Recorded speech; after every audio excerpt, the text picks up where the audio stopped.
هەر لە مەکەی پیرۆزەوە لەگەڵ بەڕێز کاروان ستونی گوتەبێژی بەڕێوەبەرایەتی حەج و عومرەی هەرێمی کوردستان قسە دەکەم سەبارەت بە کۆتایی هاتنی ڕەسمەکانی حەج. بەڕێز کاروان حەجتان قبول بێت، سپاس کە لەگەڵ کوردستان 24 و جەژنیشتان پیرۆز بێت. ئەمێ بزانم کە دۆخی حاجیانی هەرێمی کوردستان چۆنە لەگەڵ کۆتایی هاتنی ڕێوەڕەسمەکانی حەج، هەمویان باشن، تەندروستیان باشە، خزمەتگوزاریەکان چۆن دەگەێنرێتە ئەوان؟ بەناوخوای گەورە میرەبان جەژنی ئێوە و هەموو کاربەندانی زراوی میدیای کوردستان 24 پیرۆز بێتن. هیوادارم هەموو ساڵێک بەسەر بەخۆشی لەسەر میلەتی کورداتێ پەڕێتن. هەرچەندە ئەم ساڵ ئەو لیگەرانەیە کە لە هەرێمی کوردستان هەبوو لە سعودیاش هەبوو کە حاجانی ئێمەش لێرە بەڕاستی نیگەران بوون لەو دووقاو کە هاوڵاتیان هەرێمی کوردستان تێکەوتن و نزان کردووە بۆ ئەوەی کە میلەتی کورد لەم هەموو میحنەتە و لەم هەموو ناخۆشە ڕزگار بێتن. سپاس بخوای گەورە حاجانی هەرێمی کوردستان هەمویان سەلامەتن و توانیویانە ئەرکانەکانی خۆیان بەسەرکەوتووی ئەنجام بدەن و لەم ماوەی ڕابردوودا ئێمە وەکو بەڕێوەبەرایەتی گشتی حەج و عومرە وەزارەتی ئەوقاف و حکوومەتی هەرێمی کوردستان توانیمان ئەم پرۆسەیە واتە بەڕێکردنی حاجیان و وەرگرتنی حاجیان لێرە خزمەتکردنی حاجیان لە سعودیا بە شێوەیەکی سەرکەوتووانە جێبەجێ بکەین و ئێستاش ئێمە ئامادەکاری دەکەین بۆ ئەوەی لەو خشتێک کە پێمان درایەوە تا ئەو کاتێک کە پێمان درایە بە هەمانگی لەگەڵ دەستەی باڵای حەج و عومرەی عێراقی بتوانین بە زووتری کات ئەو هاوڵاتیانەی کە لە یەکەم ڕۆژەوە گەشتیان کردو بتوانین بە پێی خشتەیەک بگەڕێنەوە هەرێمی کوردستان. باڵێ خشتەکان لەکەیەوە دەست پێ دەکات بە چەند وەجبە حاجیانی هەرێمی کوردستان دەگەڕێنەوە لە ڕێگەی ئاسمانی وشکانی چۆن ڕێکخراوە ئەمە؟ بەڵێ من دەویست ئەوەش ئاماژە بەوە بدەم لە قسەکانم دەکەم، دەستخۆشی لە ئێوە دەکەم و لە هەموو ستافی کوردستان 24 بەڕاستی لەو ئەو زانیارانەی کە لە پێش ئەوەی من داخلی قسەکردم بم ئێوە خستانەوە بۆ سەبارەت بە هەموو کۆی ئەم پرۆسەیە لە ڕەجبکردن و لە هەموو ئەو ڕۆژانەی کە باستان کرد بەڕاستی جێگەی دەستخۆشیە. ئەوەی کەم جاریشە من لە ڕێگەی ئێوە ڕای بگەێنم کەوتی ئەو خشتێکی بە ئێمە دراوە و بەدەستمان گەیشتەوە ئێمە ئامادەکاری دەکەین لە ئێستاوە بڕیارە لە 12 مانگەوە ئەگەر بکرێتن واتە هیچ گۆڕانکاریەک نێتن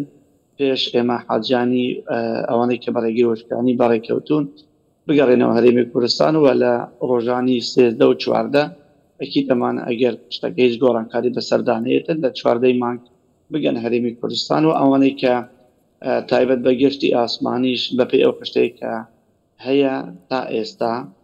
لە 14 مانگەوە یەکەم گەشتی ئاسمانی دەست پێ دەکات واتە یەکەم گەشتی ئاسمانی لە 14 مانگەوە حاجانی هەرێمی کوردستان دەگەنە هەرێمی کوردستان لە ڕێگەی هەردوو فڕۆکەخانەی نێودەوڵەتی هەولێر و سلێمانی. بەڵێ بەڕێز کاروان، ئەو خزمەتگوزاریانەی کە حکوومەتی هەرێمی کوردستان لە ڕێگەی بەڕێوەبەرایەتی حەج و عومرە و هاوکات وەزارەتی ئەوقافەوە دابینی کردبوو بۆ حاجیان چۆن گەیشتە ئەوان، هەم لە دابینکردنی کارمەندی تەندروستی و نۆرینگەکان بۆ لە شوێنی مانەوەی حاجیان، هەم ئەو خزمەتگوزاریانەی بۆ حاجیان لەوێ بەردەست بوو، ئەمە تا چەندە ئاسانکاری بۆ ئەوان کرد لە پرۆسەی حەجی ئەم ساڵ؟ بەڵێ بەڕاستی جێگەی دەستخۆشیە و سوپاسە بۆ تایبەت ڕێزدار مەسرور بارزانی سەرۆکی حکوومەتی هەرێمی کوردستان کە لە ماوەی 3 ساڵی ڕابردوودا تا لە ماوەی کابینەی نوێمی حکوومەتی هەرێمی کوردستان بەردەوام پاڵپشتی و پشتگیری پرۆسەی حەج کردووە لە ڕێگەی نووسینگەوە لە ڕێگەی وەزارەتی ئەوقافەوە کە وەزیری ئەوقاف و کاروباری ئانی ڕاستپاردووە کە هەموو ساڵێک پاڵپشتی پرۆسەی حەج بکاتن بۆ ئەم ساڵیش بەبڕی زیاتر لە 4 ملیار دینار پاڵپشتی پرۆسەی حەج کرابوو. واتە هەر حاجەیەک کە ئێستا کە لەوەیە ئێمە لە چەندین بۆنەی دیکەدا ئەومان خستە ڕوو کە ئەو حاجانەی کە ئێستا لێرەن ئەوانەی کە بەڕێگەی ئاسمانی گەشتیان کردووە لەبەری ئەوەی 7 ملیۆن بدەن ئەبوایە 7 ملیۆن و 650 هزار بدەن کە لێرەوە حکوومەتی هەرێمی کوردستان بۆ هەر حاجیەک 650 هزاری داوە کە ژماریان 3490 کەسە و ئەوانەی کە وشکانی کە ئێستا ژماریان 1646 کەسە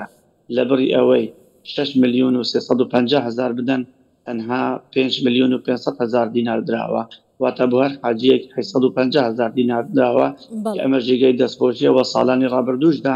سەرۆکی حکوومەت بە هەمان شێوە پاڵپشتی پرۆسەی حەجی کردووە. ئەم ساڵ توانیمان بە شێوەیەکی زۆر باش شوێنێکی زۆر شیا بۆ حاجیانی هەرێمی کوردستان بگرین کە لە سەنتەری کەعبەی پیرۆزەوە بوو و بەپێی ئەو بەرکەوتەی کە من لەگەڵ حاجیان هەمووە ئەو راپۆرتانێک کە کردومانە بەشایەتی هەموو ئەو کەسانێک کە لەوێ بووینە شوێنێکی زۆر گونجاو بووە و ڕۆژانە سێژەم خواردن بە حاجیان دابین کراوە، سێژەمی خواردنی زۆر باش کە بە دەستی شێفی کوردی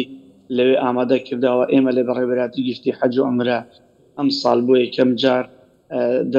دەستمان کرد بە دەستی شانکردنی سێ شێف لە هەرێمی کوردستان کە هەڵمان بژاردوون سەرپەرشتی خواردنی حاجیانیان کرد و حاجیان هەمویان لەو خواردنە ڕازی بوون کە ڕۆژانە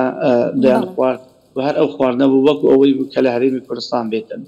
جگە لەوە ئێمە تیمێکی پزیشکی بە هاوکار لەگەڵ وەزارەتی تەندروستی لەگەڵ حاجیان بووە کە ئێستاش لەبەر ئەم دیمانە لەبەر ئەوەی لە مینا ناوچەیەکە هێڵی ئینتەرنێت زۆر باش نیە ناچار بووم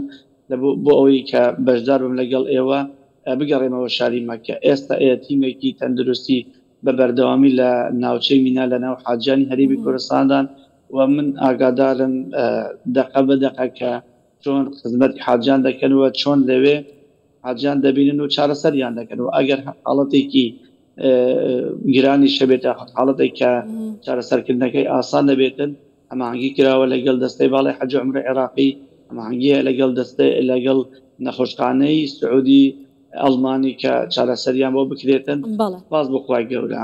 توانیمان وەکو حکوومەتی هەرێمی کوردستان بەڕێوەبەراتی گشتی حەج و عومرە وەزارەتی ئەوقاف هەموو حاجیان بە سەلامەتی بگەینە خاکی عەرەفە و ڕوکنی سەرەکی حەج و حەج لەوێ بەجێ بگەینن و بە سەرکەوتوی بێنە مزدەلیفە و بە سەرکەوتوی بێنە مینا و ئەم ساڵیش لەسەر ئەرکی حکوومەتی هەرێمی کوردستان سێژەم خواردن بۆ حاجیان لە میناش دابین کراوە و جگە لەوە من دەمێ ئاماژەوە بکەم ئەو خواردنێک کە بۆ حاجیان دانراوە لەگە بۆ حاجی ئێمە زیاد بووە، تیمەکانی ئێمە لە دەرەوە پێشکەشی خەڵکی دیکەیان کردووە ئەوەنەی کە خواردنیان نەبووە. واتە سپاس بۆ خوای گەورە ئێمە توانیمانە ئەم ساڵ بەپێی و ئیمکانێتی بە بەردەستمانە بەپێی ئەو پاڵپشتێک کە ڕێزدار مەسرور بارزانی سەرۆکی حکوومەتی هەرێمی کوردستان پێشکەش بە حاجیان کردووە توانیمانە حەجێکی زۆر باش بۆ حاجیانی خۆمان فەرەهەم بکەین و خزمەتێکی باشیان بکەین و ئەکید هیچ پرۆسەیەکیش بەبێ کەم و کۆڕی نابێتن، بەڵام توانیمانە ئەوەی کە لە توانا بێتن درێغی نەکەن لە هەر بابەتێک لەخود لە هەر لیژنەیە کە ئەم ساڵ بۆ حاجیان دابین کراوە. بەڵێ بەڕێز کاروان ئەم ساڵ سعودیە کۆمەڵێک ڕێوشێنی تایبەتی گرتبووە بەر هەماهەنگیتان چۆن بوو لەگەڵ سعودیە بۆی کە ئەم بۆ شوێنی مانەوەی حاجیانی هەرێمی کوردستان هەموو ڕێکارە تایبەتانەی لە پێدانی ڤیزە و هات و چۆکردنی ئەوان بە ئاسانی بۆی کە بتوانن بە سەلامەتی بگەنە ئەو شوێنە و هاوکات بۆ گەڕانەوەشیان و بۆ ڕێکارەکانی دیکە ئەم هەماهەنگیە لەگەڵ ئێوە و سعودیە چۆن بوو؟ بەڵێ بەڕاستیمە بەر لە دەستپێکی پرۆسی حەج ئەم ساڵیش کە ئەمە چاڕوان کراوە بوو ئەو ڕێکارانێک ئەم ساڵ سعودیە گرتیە بەر بەڕاستی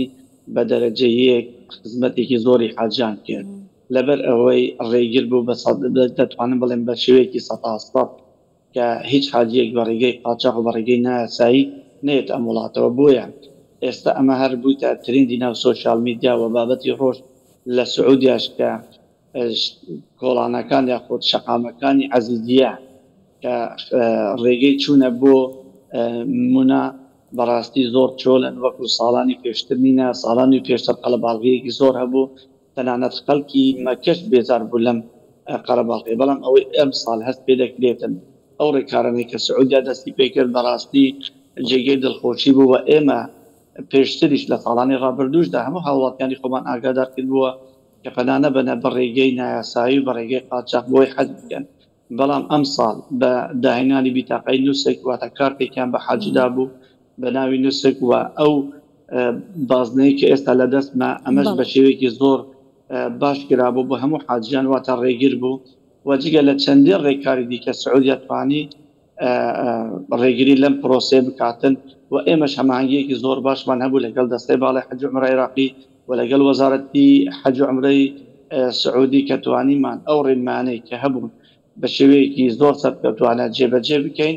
و خەڵکی خۆمان بپارێزین لەو هەڵایە و لەو دەنگوانەی کە لە سۆشیال میدیادا دەکرا لە سەبارەت بەبوونی حەجی VIP یاخود حەج بە ڕێگەی نایاسایی. سپاس بخوای گەورە دەنگۆی ئەومان نەبیستووە، هیچ هەواڵێکمان نەبیستووە کە هیچ خەڵکێکی هەرێمی کوردستان لێرە دەستگیر کرابێتن و سعودیا زیاتر لە 250,000 کەسی دەستگیر کردبوو کە دەیانویست بە ڕێگەی نایاسایی بێنەنە ئەو وڵاتەوە، بۆیە ئەمە هەست پێ دەکراوە من لەو بڕوادان بۆ ساڵانی داهاتوش ئەم ڕێکارانە تۆندتر دەبێتن بۆ ئەوەی ئەو خەڵکی کە بە فەرمی ناوی دەردەچێت و خزمەتگوزاری هەیە بتوانێت بە ئاسانی و بەبێ کێشە حەجی خۆی بەجێ بگەێنێتن. بەڵێ بەڕێز کاروان ئاماژەت بە لیژنە و تیمی تایبەت کرد کە لەگەڵ لە حاجیانی هەرێمی کوردستانن بۆ بەجێگەیاندنی فەریزەی حەج تا کۆتاڕۆژی مانەوەی حاجیان لەبێ لەگەڵ حاجیان دەمێننەوە هەم لە شوێنی مانەوە و هەم لە بەجێگەیاندنی فەریزەکانی حەج چاودێریان دەکەن ئەم تیم و لیژنانەی کە لەلایەن بەڕێوەبەرایەتی حەج و عومرە وەزارەتی ئەوقافەوە لە هەرێمی کوردستانەوە نێردراون بۆ ئەوێ. بەڵێ تیمەکانی ئێمە زیاتر بەسەرستی لێکەدا دابش بوون، یعنی ئەگەر ماوەکە زۆر دێ من باسی هەموو لیژنەکان بکەم. هەندێک لیژنە لە یەکەم ڕۆژەوە دەست بەکار بوون لە بەڕێکردنی حاجیان تا گەڕانەوەی حاجیان کە تیمەکانی ئێمە لە فڕۆکەخانەی نێودەوڵەتی هەولێر و سلێمانی لە پێشوازی حاجیاندا دەبن. وە لێرە تیمی سەرپەرشکردنی خواردنە، تیمی چاودێری گشتی ئوتێلە، تیمی ئیدارە گشتی ئوتێلە، تیمی تەندروستیە، تیمی ڕاگەیاندنە، تیمی مرشدی ئاینیە، لیژنەی فتوایە، لیژنەی ئەسانسۆرەکانە، ڕژنەی خزمەتگوزاریە. تەنانەت ئێمە لیژنەماندانەوە لەسەر ئاستی ئیدارە و پارێزگاکان بۆ ئەوەنە هەر حاجیەی ون بێت یاخود خوانەکە گیان لەدەست بداتن بە زووی ببینەوە. واتە لیژنەکانی ئێمە گشتگیرن، هەموو بابەتەکان دەگرنەوە، هەموو بابەتێکی کە تایبەتە بە حەجکردن هەماهەنگیە لەگەڵ وەزارەتی حەج و عومرەی سعودی، هەماهەنگیە لەگەڵ دەستەی باڵای حەج و عومرەی عێراقی، هەموو سوچێک یاخود هەموو بابەتێک کە پەیوەندی بە پرۆسەی حەجەوە هەبێت لیژنەکانی ئێمە دەست بەکار بوون. و تا ئەوەی لیژنەی باس لە لیژنەی وشکانی بکەم کە خۆ سەرپەرشتیم کردووە ئەم ساڵ 1646 حاجیمان زۆر بە سەرکەوتوی بەڕێگەی پاسەوە گەیاندوتە سعودیاوە. ئینشەڵڵا بە هەمان شێوەش دایانگەڕێنینەوە ئەم هەموو لیژنانە لە کاردان و تا دەگەڕێنەوە لیژنەکان کارە دەبن و تا حاجیەک لێرە ماوە کارمەندانی بەڕێوەبەرایەتی گشتی حەج و عومرە وەزارەتی ئەوقاف و کاروباری ئاینی لێرە دەبینەوە تا لەگەڵ دووە حاجی دەگەڕێنەوە هەرێمی کوردستان. بەڵێ بە هیوای سەلامەتی و گەڕانەوە بەبێ هیچ کێشەیەک بۆ هەموو حاجیان و بۆ جەنابیشتان سپاس دەکەم بەڕێز کاروان ستونی گوتەبێژی بەڕێوەبەرایەتی حەج و عومرەی هەرێمی کوردستان کە لە مەکەوە لەگەڵ کوردستان 24 بووین. زۆر سپاس.